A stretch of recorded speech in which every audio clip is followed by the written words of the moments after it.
한국원자력연구원의 혁신원자력연구단지가 지난 7월 착공했는데요. 그런데 이 연구단지 부지를 마련해주기 위해 경주시와 경상북도가 무려 1,420억 원의 예산을 지원합니다. 원자력 산업계를 위한 연구소에 왜 막대한 시민 세금이 투입돼야 하는지 의문이 제기되고 있는데요. 이 연구소가 원자력 관련 위험시설인 만큼 경주시가 도리어 국가로부터 보상금을 받아내야 한다는 지적도 제기되고 있습니다. 김형일 기자가 보도합니다. 월성 원전과 방사성 폐기물 처분장, 사용 후 해결료 임시 저장고 등 경주에는 다수의 원전 관련 시설이 들어서 있습니다.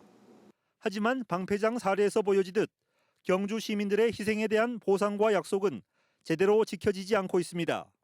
경주 시민은 국제 사업을 적극적으로 수행해 국가 발전에 이바지해 왔으나 정부와 에너지 공기업인 한수원은 경주 시민과의 약속을 지키지 않아 시민들이 강한 불만을 나타내고 있는 현실입니다.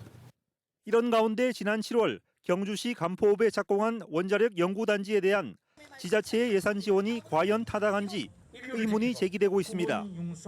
경주시와 경북도는 연구단지 부지 매입비로 각각 1,010억 원과 410억 원을 지원하기로 결정했습니다.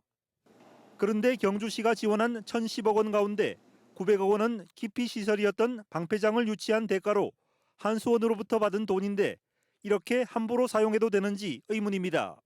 방패장 유치하면서 받은 보상금인데 이 보상금이 주민 복리가 아니라 다시 핵산업계를 위해서 쓰인다는 게 첫 번째 문제인 거고요.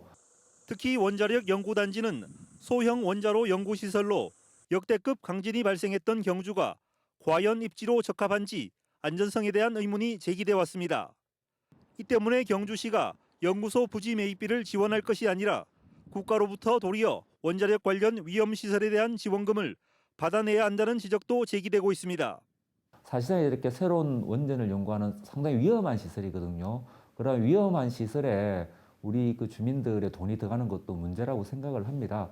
뭐 핵산업계로부터 돈을 받아가면서 유치를 해도 유치가 될까 말까 한 시설인데. 이에 대해 경주시는 원자력 연구단지 유치를 통해 새로운 일자리를 창출하고 1조 7천억 원의 경제적 파급 효과를 기대할 수 있다며 부지 매입비는 불가피한 투자라고 밝혔습니다.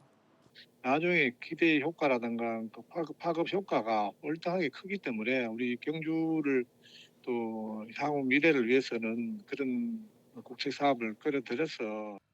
하지만 순수 연구기관에서 조 단위의 막대한 경제적 파급 효과가 과연 발생할 수 있을지, 또 원자력 산업계를 위한 연구시설에 왜 경주 시민들의 세금 1,010억 원이 사용돼야 하는지 여전히 쉽게 설명되지 않습니다.